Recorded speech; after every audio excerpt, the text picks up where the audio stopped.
will do it in English, and you will have the translation with the headphones, okay?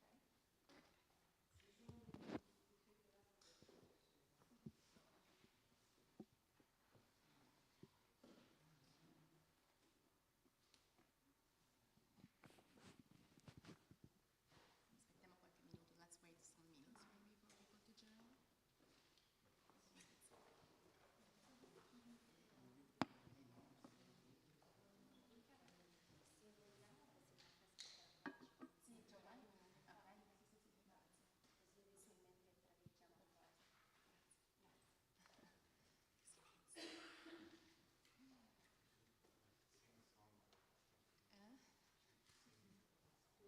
We should do something for entertainment. Aspettiamo qualche minuto.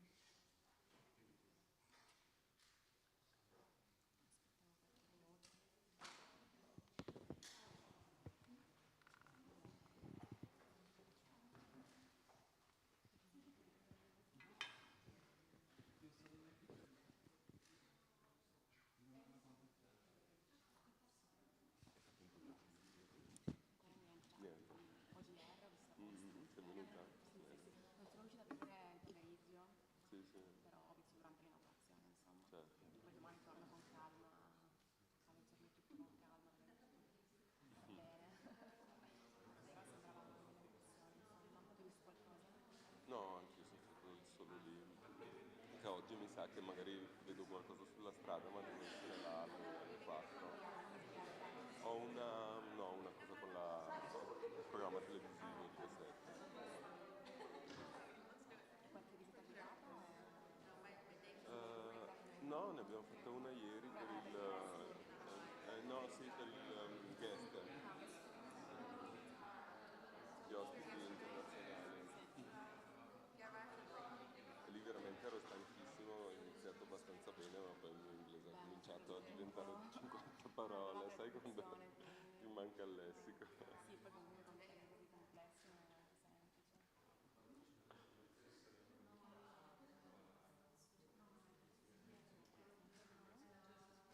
No, che ero andato avanti a macchinetta con l'italiano per 4-5 volte e per cui avevo proprio tutto predisposto nella testa, no? E Ma dovevo non c'era tradurmi, non avevi modo di avere un traduttore?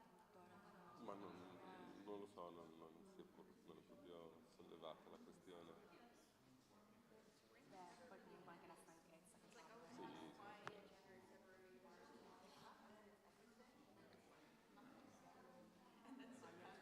No, io penso che andrò alla Sandretti, poi forse... Stasera per... No, no, posso andare oggi, è già aperta, no? A vedere la credo che mostra. sì, sì, è tutto aperto. Allora sì, se no allora qualcos'altro, non lo so adesso. Come in tanti casi a vedere. Di più? Penso che sia venuto.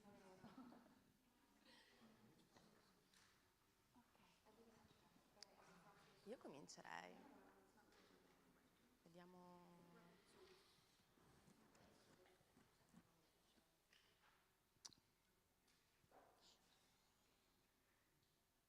Okay, so would start now. Okay, so hi everyone, thanks for coming and welcome to this talk of Exposed. I'm Rica Cerbarano, the curator and editor of Il Giornale dell'Arte, which is media partner of the festival. And I'm here today to talk with Domenico Quaranta, Simone Niquille and Simone Santilli about a very important and contemporary topic in the photography sector, which is the intersections between photography and media art. So there will be a lot to talk about today, so I will directly going to introduce our guest. Domenico Quaranta is a contemporary art critic, curator, and teacher. His research focuses on the mutual interferences between technology, culture, and society, and on how our understanding of the human and our sense of the world evolve. He is the author and editor of various publications, including Beyond New Media Art and Surfing with Satoshi, Art, Blockchain, and NFTs. Since 2005, he has curated exhibitions for national and international institutions, and he is a professor at the Academy of Fine Arts in Brera, Milan. Simone Niquille is a Swiss designer and research based in Amsterdam. Through Technoflash Studio, she produces films and writing that investigate computation as the new optics. Her work is concerned with vision technologies and the images they make, from computer vision 3D animation, computational photography to synthetic training datasets. Simone Santilli is a visual artist and lecturer. In 2012, he founded the artist duo The Cool Couple, whose multidisciplinary practice questions the ways in which individuals and collectivities coexist with images on a daily basis. In 2023, he published My Favorite Game, an essay that offers an overview of the complex interaction between the two media. And Simone is also lecturer at NABA YED and MADE program. So today, during this conversation, we will explore how contemporary photographic language inherently touch upon many various interconnected points with media art and other languages. And we will see how they shape photography, and at the same time they are shaped by it. And especially thanks for their contributions, we will see how these intersections are somehow bidirectional and how they really influence the way that we perceive and we conceive our social and individual environments. I would start with Domenico, as you extensively worked on such topics as the impact of technology on the art production and consumption. In November 2023, so last year, you have been the curator of the exhibition, All This Fleeting Perfection, for Expose during Artissima. And now you are the curator, together with Salvatore Vitale and Samuele Piazza, of the exhibition that is on view at the OGR, which is A View from Above.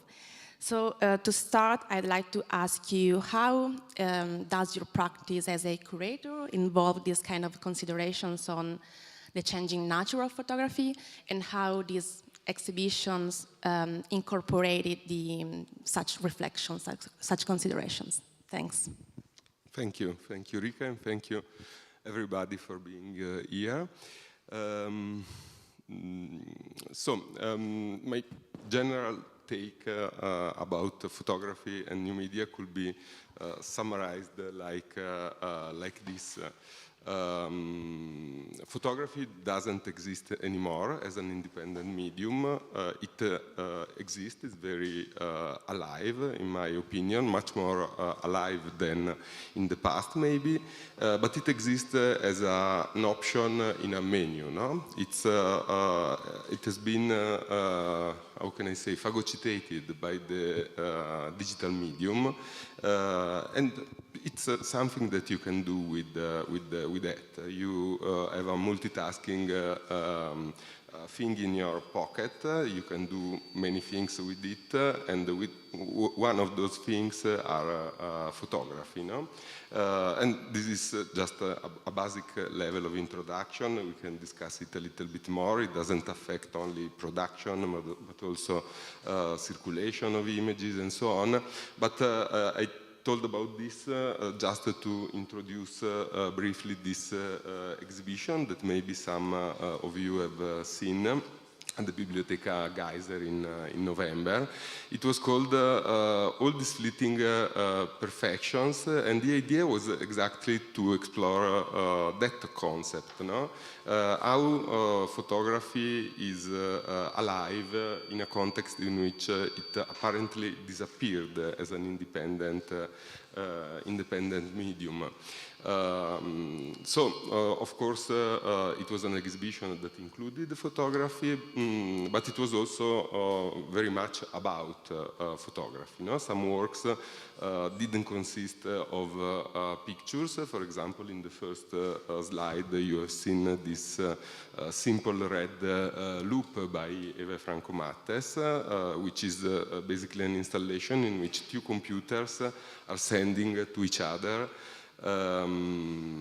digital pictures. It's called personal photographs, actually, but you don't see the photographs and you don't see the personal, or maybe it remains personal and private as it should be, no? Because these pictures are just looping within a closed circuits of two computers that talk to each other without an external spectator, no?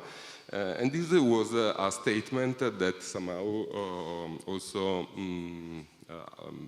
came out in other works in the show. In this picture you see one work by Anna Riedler in which photography is the data set that is digested by a generative AI that produces another image. There is this work by James Bridle, which is about computer vision and machine vision. And so, again, photography, you see this strip of images in which the technical image corresponds with what we see. It's photography, but a self-driving car also has other ways of seeing that are presented, for example, in the other print. This is actually part of a larger series of works in which different ways of seeing by the machine, one of them photographic, the others less and less like that, are presented. No? Of course, this is a famous Thomas Ruff picture, which reflected about digitalization and circulation of images online. You can go on. This work was a nice project in which basically it contextualized the idea of amateur photography. No? There were all pictures taken by from Flickr, so made by anonymous amateurs, but each of them was attributed to a specific famous photographer or artist like Cindy Sherman and so on. Yeah, this is, I think, the last picture from this exhibition. The work is by David Horvitz, and somehow it closes the exhibition as it opened. It's still about personal imagery, the data that you collect on your phone, but the idea is, again, to work on its ephemerality. No? These images are presented 1 minute each during the exhibition, and then they are deleted both from the computer in the exhibition and from the personal telephone or archive of the artist. And yeah, basically all these little imperfections, so this reflection on how photography and the function of photography, no? The documentary function, the idea of preserving memories and so on, was the starting point that also brought to the exhibition for this edition of Exposed. Actually, I met this artwork when I was researching for the first exhibition, but the space was not the right one to present this kind of project. Yeah. And this installation consists of this carpet, which is basically a view from above of Baghdad. So a city that everybody of us, most of us know just in this way, no? Through the pictures that has been taken since the 90s and the first Gulf War while attacking the city. No? So that's one of the ways in which the view from above has been used and introduced. And this work also gives the title to the exhibition, that is an attempt to explore how this function of photography, which is pretty traditional, no? The aerial view is part of the history of photography since the beginning. Nadar used it in the late 19th century. And since then it developed and has been used both as an artistic medium but also as a functional medium to map the territory and to deepen our knowledge of it. So the exhibition is basically an attempt through different works. This is the older one from the 60s and 70s by Mario Giacometti, but all the other works are usually from the 2010s onward. One of them, the work by Evan Roth, has been produced for the exhibition, and maybe we can just close with that one, because I don't want it to be too long. Yeah, basically the images that I selected were about showing the new ways of seeing that has been introduced by either drones and satellites. No? But this work, I think it's nice to present it like this, because when you see it in the exhibition, you maybe miss something, no? And what you miss is the way it was produced, which is actually the interesting thing. This work is actually a selection of pictures of the sky taken here in Turin that has been manipulated, processed, and animated by Evan Roth using this software. This software is a tool that you can find online. So you can also use it to make your own pictures and animations. And basically, in the menu that you can see here, it encapsulates all or most of the cartographic representations of the Earth that man has generated along history, no? Which are all approximations of the impossible task of turning the spherical surface of the Earth into a flat map, no? And so there is mapping and there is photography, two languages and two mediums that already overlapped in our daily practice. For example, when you roam through the city using Google Maps, no, you are using a tool which is basically a map, but also has satellite photography that can be sticked and visualized on it. These two languages which have become one thing, no?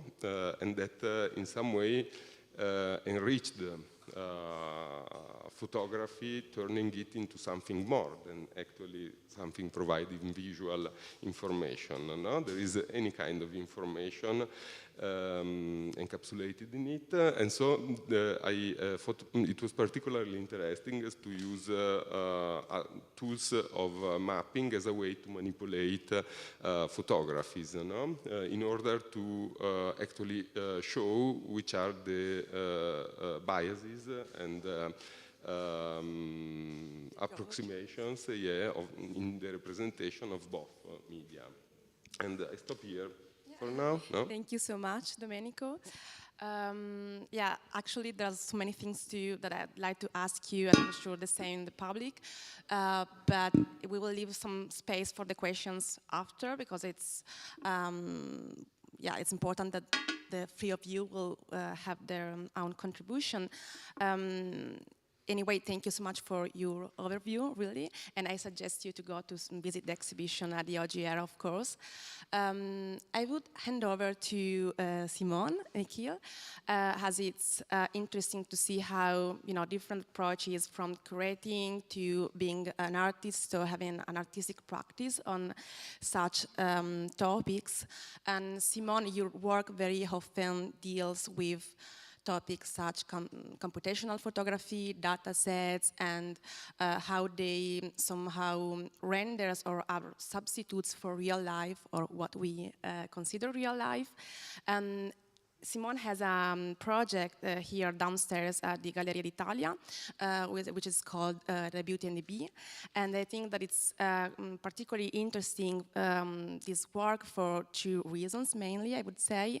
The first one is that even though maybe for general public that is not really familiar with this kind of considerations with this kind of topics, it might be, not really straightforward at the first impression, but actually this is very much closer to our everyday life than we could expect, because it really speaks about the way that we move into our private environments and we represent it, and so also that we think about it, and you will see why.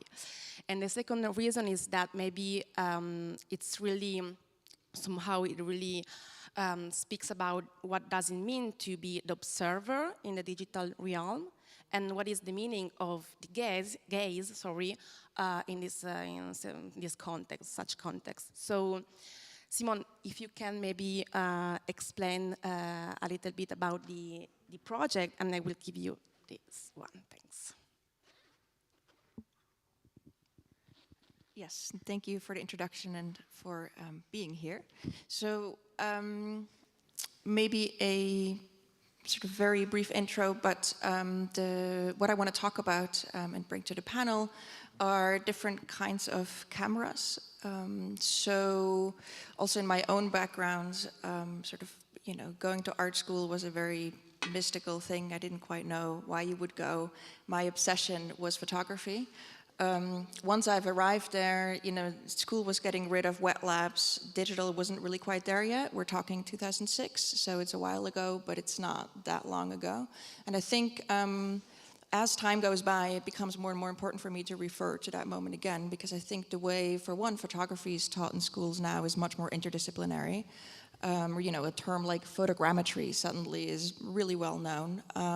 Back then, digital photography was like a Sony Cybercam, or Cybershot as they were called, and you would use it to create multiples, right? So like for product shots, it was actually something that was quite useful. And so for me, it was a decision to then go study graphic design, and I think in hindsight, it makes sense, because the thing I was really interested in there was identity.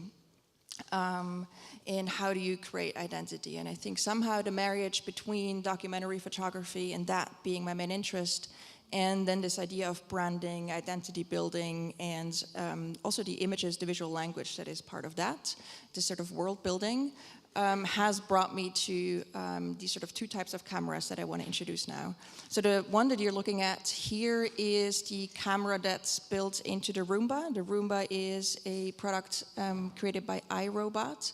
It's a vacuum cleaner. It looks like a disc, and it kind of roves around your space and cleans by itself.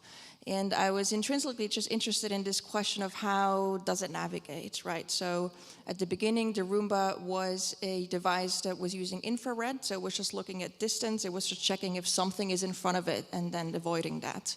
And as time went on, now it has a smart camera integrated, and that just means that in some way this camera has an intelligence, and this is a very big word, of course, for the technology behind it. Probably pattern recognition would be a better way to situate it. But my sort of main question was, okay, if this thing is in a house, if it is sort of interacting as a roommate, as a cohabiter in your space, would I want to live with this? And also, in what way is the house defined, right? So I think a home, most of us can agree, is really subjective. It's really hard to sort of pinpoint what makes your home a home versus someone else's. So how do you actually inscribe such a thing in data?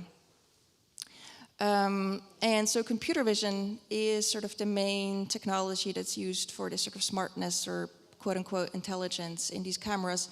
This image here and the two overlaying statistics is showing two different types of computer vision models interpreting the image of this sort of cow shark.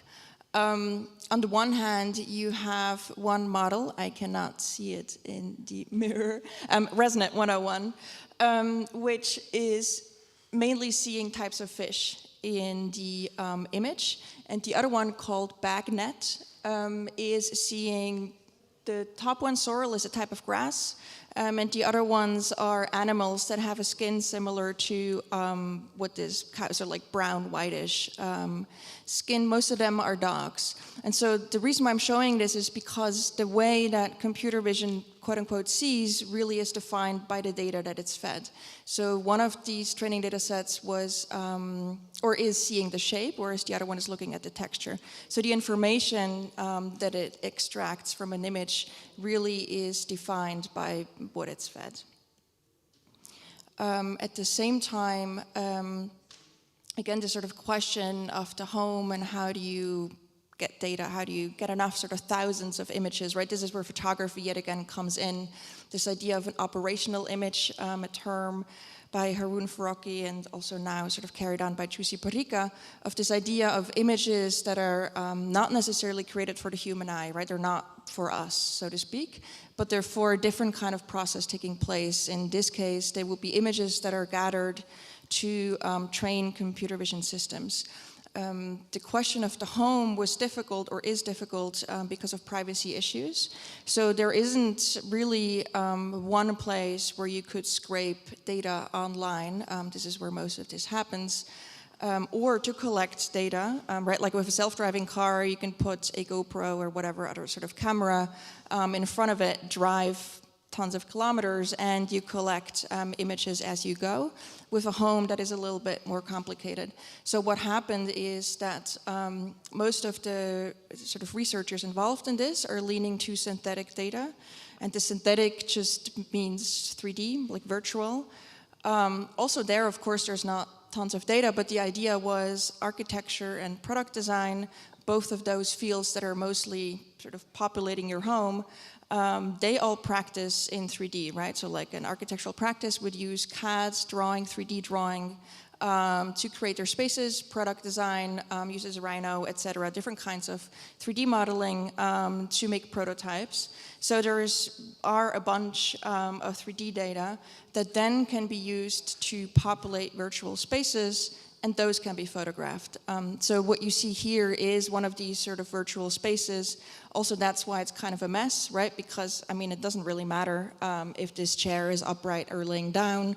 It still is defined as a chair. And the colored lines that you see are the path that the virtual camera would follow to render a movie, and the frames of the movie end up being the training data set. So of course a movie is just a set of still images, and those still images then become the training data. My research sort of carried me into looking at these training data sets, right? So like language is a huge part of these, because you literally take data, sort them into categories, which are folders, and you label it, right? So in some way you need to make all of this stuff understandable to another system, but also to the human researchers verifying these systems. And if you look at the category chair, which is, and this is specifically for a training data set called CNET RGBD, by Imperial College in London, which is sponsored by Dyson, the sort of, vacuum cleaning company. Chair is the largest group of objects that they have, sort of thinking that's the most common object that appears in everyone's home. And already here we see huge discrepancies in what's a chair, right? So like a toilet is also labeled a chair, a kid's stroller, an electric execution chair, and a wheelchair. Yes, all of these objects might be for sitting, but if that's what we're about, why isn't the carpet a chair? So I think I'm quite interested in when these sort of technical questions spill over into philosophical questions, but also just questions of living. They often tend to be quite absurd and even banal, right? Where you're like this is a conversation I would have with my kid that's 4, right? Like, what's a chair? So you kind of dismiss it. It's not a technical problem. It doesn't need a technical solution. But at the end of the day, it really affects sort of, the technology that you're going to cohabit with. And so the installation I show downstairs is like the 3rd film of a series of 3. And they all are short films that deal with these training data sets. The main idea was that I want to take these 3D objects, so all of the data that's used to create the technology, and really make them the main characters of these movies. So all of this stuff that you're never supposed to see, kind of make them central and give them an agency in these films. The 3rd one is based around this character, this chair. This chair is called, it's modeled after Bertel, which is an IKEA product from 2006. And it was the first rendered image in the IKEA catalogs. And now the IKEA catalogs are mostly 3D rendered, even though they look like photography. And so for me, this is really one of the, a really important shift within photography, but also saying that IKEA now has a huge database of 3D models, right? It's just like waiting to be used to train computer vision. And then what again does that mean? Is now the home the IKEA catalog? Probably not. Like there's much more ambiguity and ritual and DIY in a home than just a product.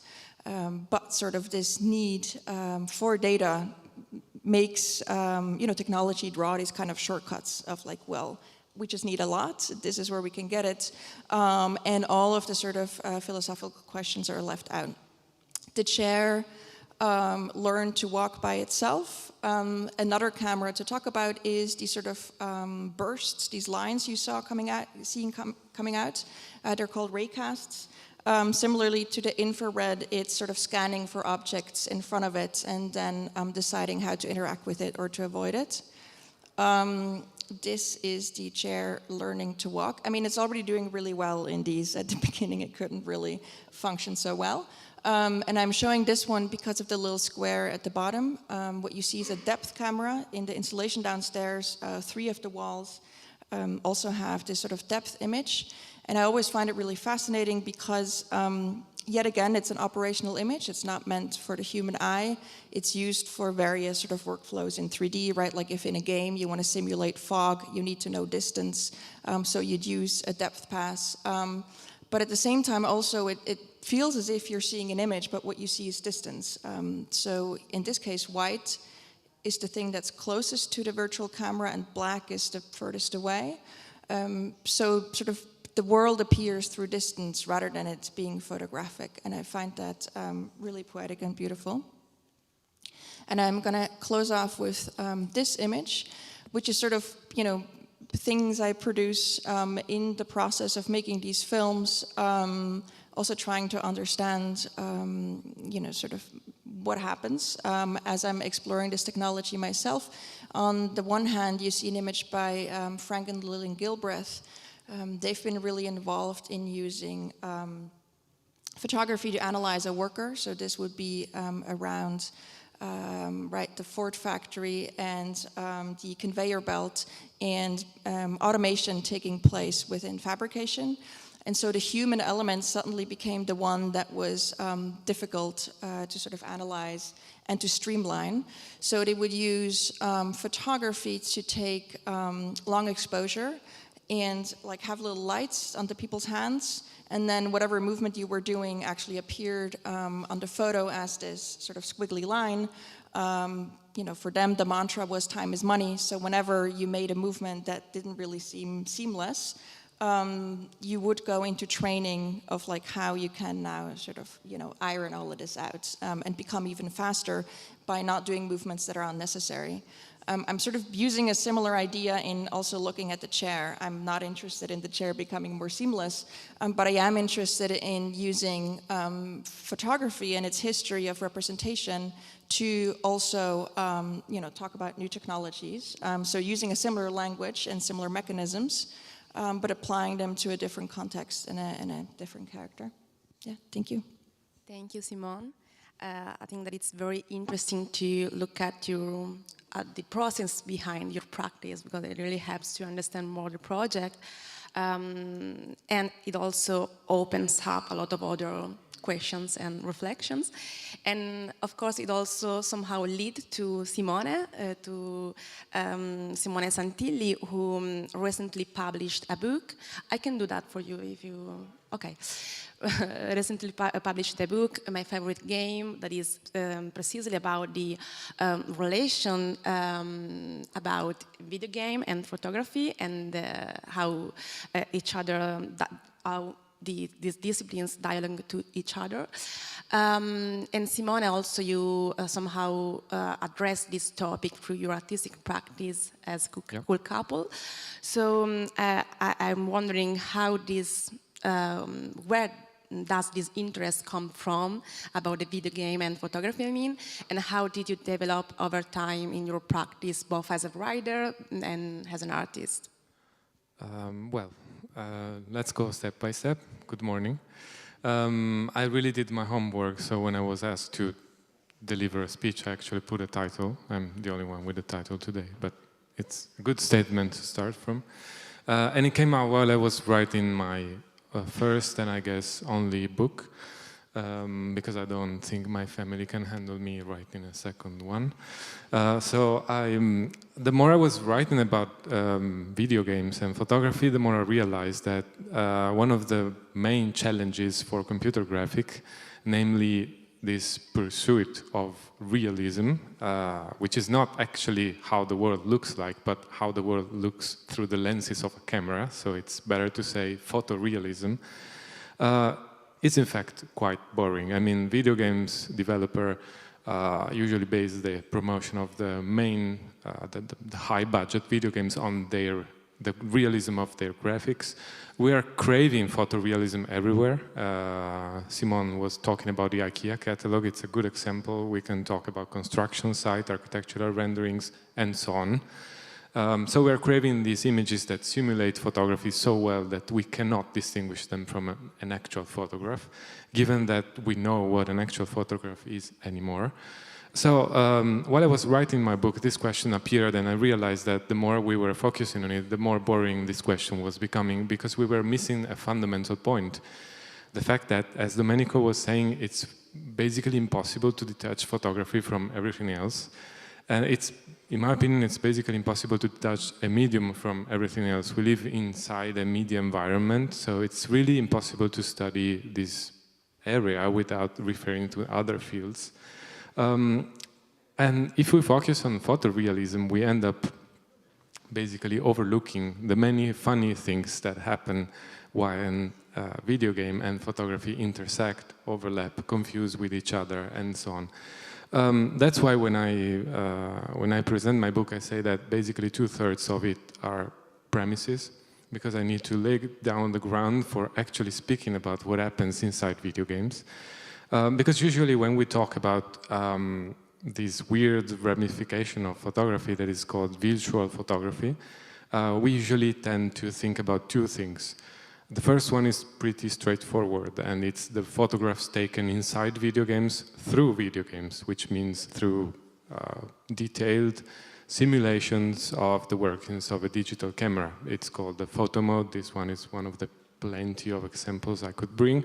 You have an interface, and with this interface you control a virtual camera. You can fidget with focal length, lenses, aperture, shutter speed, and so on. It's basically controlling a camera inside a virtual environment.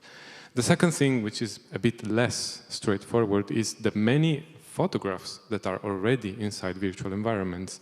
This one is a picture I took in the digital Tokyo of Yakuza 6, and it's actually a newsstand with magazines. These magazines are actually photographs, digital photographs, pasted on 3D volumes. So when we walk in these carefully built digital environments, we basically walk inside something that looks like a virtual tour full of digital images already placed there and curated for us.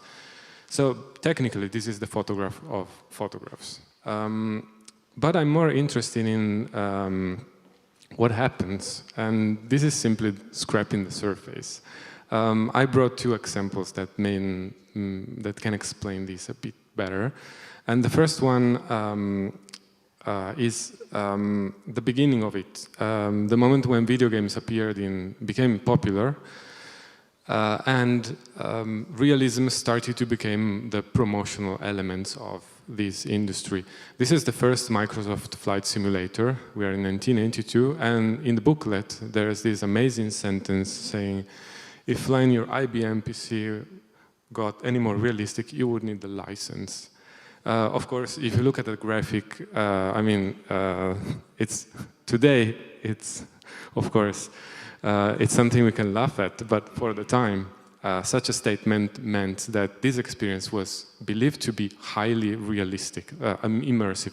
It's not news that, it's not a novelty that simulators were born in the military sector, and realism starts as a need the military-industrial complex to train their troops beforehand. So it's a very practical need at the beginning, but then it becomes something we really crave as a sort of basic need, as a Wi-Fi and a coffee. It's like the air we breathe today. But let me speak about two examples that go totally against this idea and talk about what happens when photography and video game meet in the sense that when these two media overlap, what we have is obsolete questions of photography reappearing with new strength. New light shed on things and practices we thought we already knew. Apparatuses that reappear with totally new or augmented functions. And all these corpus of aesthetics, notions, practices, conventions, biases, redefine what's our idea of photography. So by playing and experiencing these games, we end up rethinking photography. And it's no news that many habits we develop in video games and virtual worlds come back gradually to reality. Let's think about the NPC trend that is, super hyping in the last years. So the first example I bring is as a franchise with a long story starting in 2001. When a Japanese software house launches Fatal Frame 1. The title already says that we're speaking about a photography game, but this photography game is an horror, a survival horror video game. So in survival horrors, we don't have actual weapons we can use against evil forces. We're using given very useless things, in this case a camera. But this camera is special, and that's why I bring this example. So in this video game, we're a Japanese teenager inheriting a camera from her deceased mother. This camera is called, you see it, it's quite a vintage-looking object. It's called camera obscura. This definition, of course, is wrong, technically wrong, because the camera obscura is not a camera. But in this case, the expression is used as a sort of mood-setting thing. So we shouldn't actually say camera obscura, but more like camera obscura or something like that, because it's actually for that kind of feeling, like the obscurity of this camera, that we need it in the game. And this camera doesn't simply take pictures, because, of course, as in all horror things, we can live a safe life, but instead we want to go into haunted houses and risk our lives for nothing. So we enter this haunted house and we use this camera. That is particular because the developers of Fatal Frame studied photography. I cannot prove that, but they actually put a lot of references. And I try to sum up some of them here. So, as in Roland Barthes' Camera Lucida, there's a peculiar relation between us and our mother. We don't mourn simply the loss of our mother, but in this case, our mother doesn't give us a photograph, she gives us a camera. So it's an interesting inversion of the thing. Then, this camera is the only thing we can use against these evil ghosts. And the only thing we can do is point the camera at them and shoot. So, the analogy is quite simple, and Susan Sontag in the 1970s already described this analogy between a camera and a rifle. So we're doing basically that, which is also popular mechanics of video games, this idea of pointing and shooting. That's not so strange that photography is so popular in video game industry as well. But then there's another thing which is interesting. And it's the Cartier-Bresson reference, because someone might have noticed that the title sounds like a famous expression in photography. And Cartier-Bresson ended up with his idea of the decisive moment, which was, in his idea, this instinctive action by which the photographer can get this moment in time which perfectly captures the heights, the most of the tension of an action, not the perfect moment. In this case, the moment is not decisive but fatal. It's fatal because when we fight the ghosts, we might get the decisive moment and it inflicts a fatal amount of damage to the phantom, defeating it.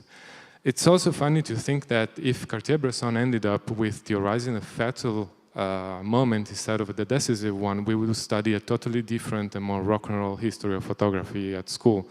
But sadly, he ended up only with the decisive one and not the fatal one. And finally, then there's the Ghostbuster and Balzac references, because when we defeat the ghosts, we trap them inside the photograph. So the moment when we survive is when we actually produce a photograph of these ghosts. And Balzac was one of those writers that avoided being photographed. He had a specific theory about this. He thought that we are a sort of, how can I say it, like spiritual onion with many immaterial layers. Every time we get photographed, a layer is imprisoned in the picture. So the more photographs of us are taken, the more we are likely to vanish completely. And all of these things end up in this horror video game. So that's why I say that when the two media intersect, we have a totally different perspective on photography itself. The other example I bring, and then I come to an end, is a typical documentary activity that many artists and users do inside video games.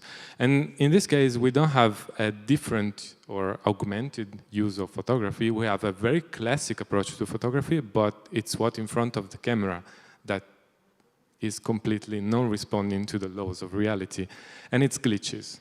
Many photographers document this moment because it's the only moment when the hardware, the machine, manifests itself. It's the moment when the machine breaks our imposition of realism and says, hello, I'm here, and now I'm fucking up with your game. We have many cases of this approach. Some are totally observational, so we have artists walking inside the virtual environments, waiting for these malfunctionings to happen. And of course, this connects to a whole long history of the mistake and error in photography. But again, it's the idea of documenting something that is unique. So in this case, the artist walks until the edges of virtual environments where the developers don't expect players to go. And so they don't put a lot of care in building the environment. And it's the place where this virtual world starts dematerializing or showing unusual behaviors. And of course, the photographer does what documentary photography is best at doing, documenting something in the most neutral way as possible.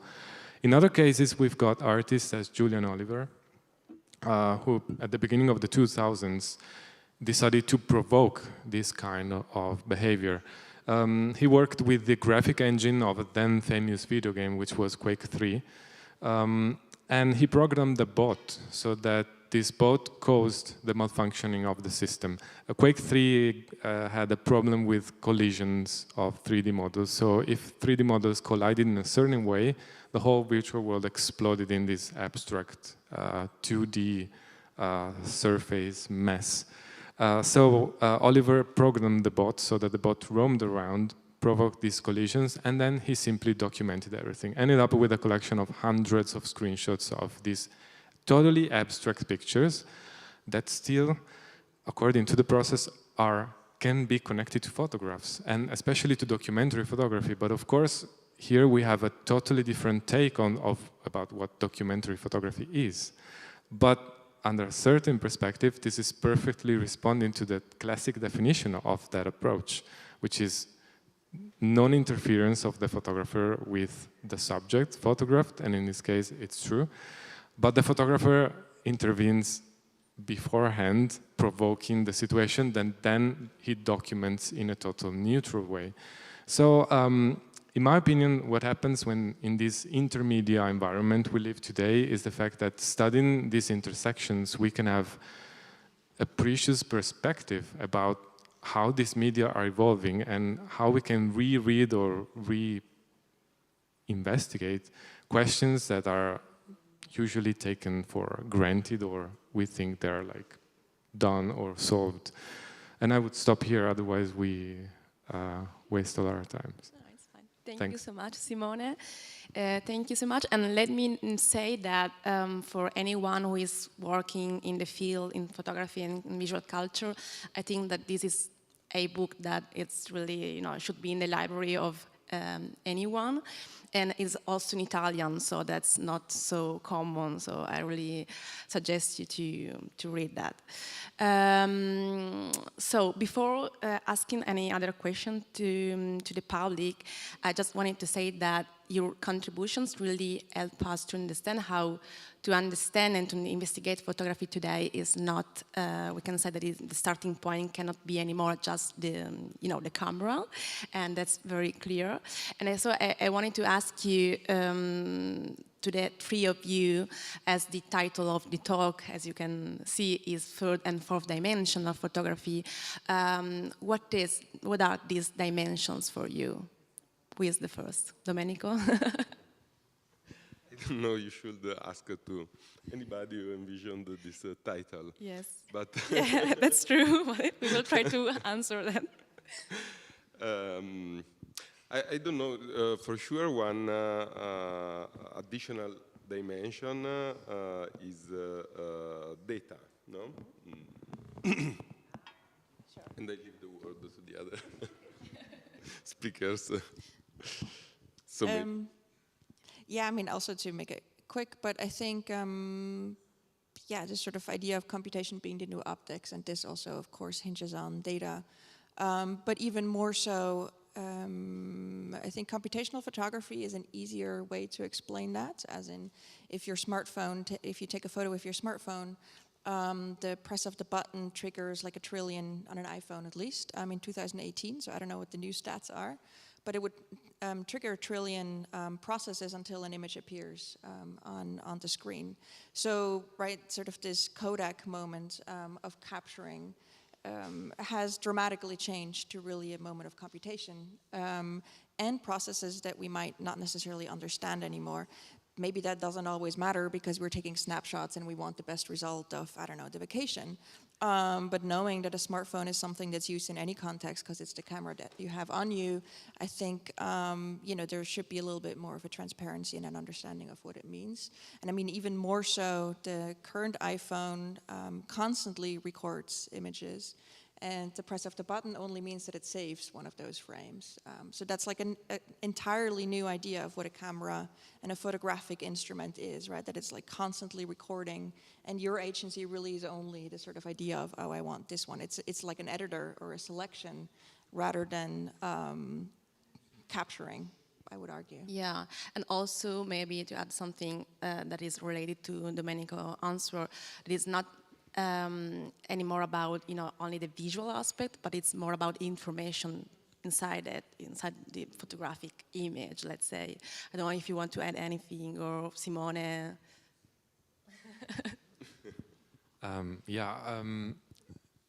The fourth dimension can be also time. I mean, it's interesting because according to this information paradigm, we are rereading the history of photography. There was an interesting exhibition last year at MUST by Armin Linke and Estelle Blaschke, where they actually reread the origins of photography, saying that since the beginning, it's actually an information technology, it's IT. So it's a vector for archiving and transmitting information. That's the purpose of the first photographs in the end. So it's interesting because we are going also backwards and rewriting our understanding of the history of photography. As an educator, for instance, this is a big, big challenge now, because I actually think I and Simone basically studied in the same moment. So this big cut between what was before and what was coming was really felt in those years. And it's actually when we started speaking about analog photography. I mean, analog photography is a constellation of contradictory practices, but since the spread of the digital, it's just analog photography. So, and now with the informational, further step, we are placing another break or another threshold.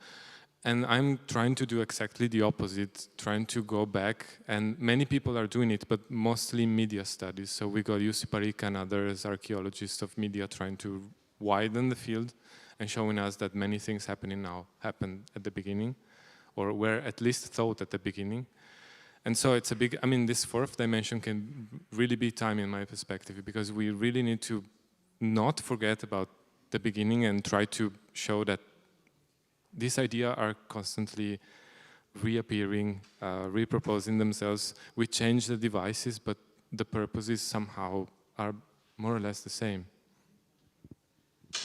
Are there any questions from the public? No. So maybe I will just ask you like a final question, then we go to lunch because everybody's hungry. So I think that it's useful maybe for people that want to know more, want to explore more this topic. If you have any resources as books or films or whatever comes to your mind that you would suggest to delve into the topic. Yeah. All your books, of course. No, no, no. Oh, but they are very... One book that I'm reading at the moment, I'm not finished it, but it's quite interesting. It's been recently translated also into Italian. It's called Uncomputable by Alexander Galloway. And it also addresses some of the topics. It doesn't speak only about photography, but there is an interesting chapter about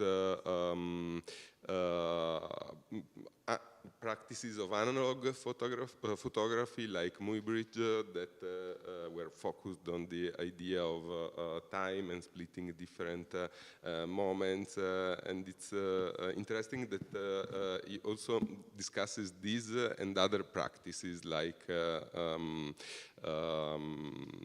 weaving, for example, as actually digital practices, no? Because of course they are analog in terms of material, final output, but sometimes they are digital before the computer because of their logic of turning reality into a series of discrete and separated moments. So that's What is the title again? Uncomputable. Uncomputable. Okay. And yeah. Yeah, I mean, I think for me, it's always things that are not from the field. I think that also means that there's a certain, I mean, also to what you were saying, I think in terms of time, but also other fields might have already tackled or are looking at similar answers, but from another angle. So I'm thinking of someone like Eleanor Roche, who is a linguist. She's in her 80s now, from Berkeley, California. And I mean, she's sort of been talking a lot about this idea of fuzzy borders in linguistics. So as human beings, you're in constant negotiation. So again, this idea of the chair or whatever, she talks about slow lettuce, right? Like slow lettuce doesn't mean anything. Like why would lettuce be, like there's no speed attached to this food item.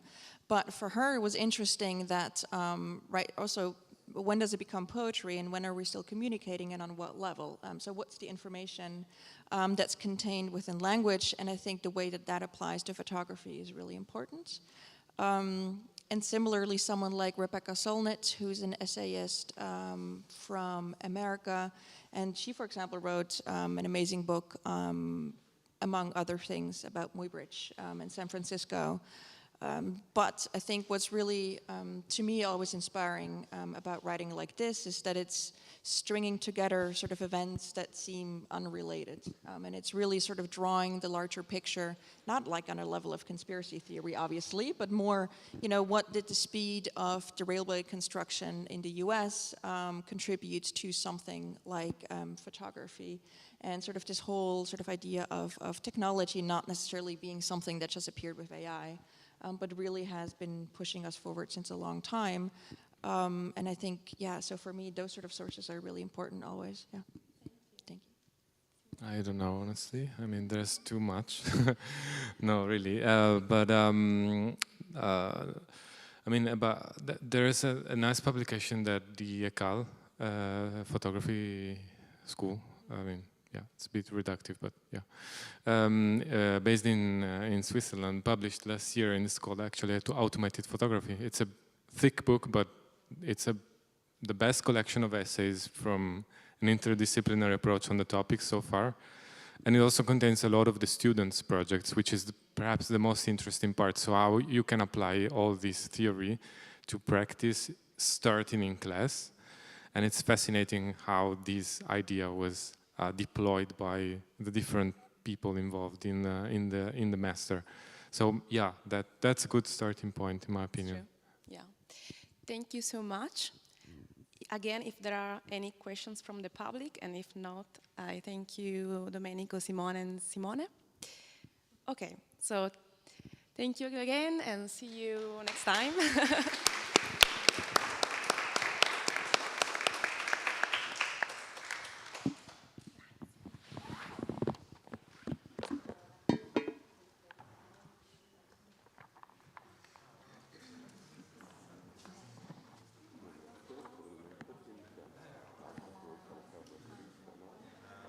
Come una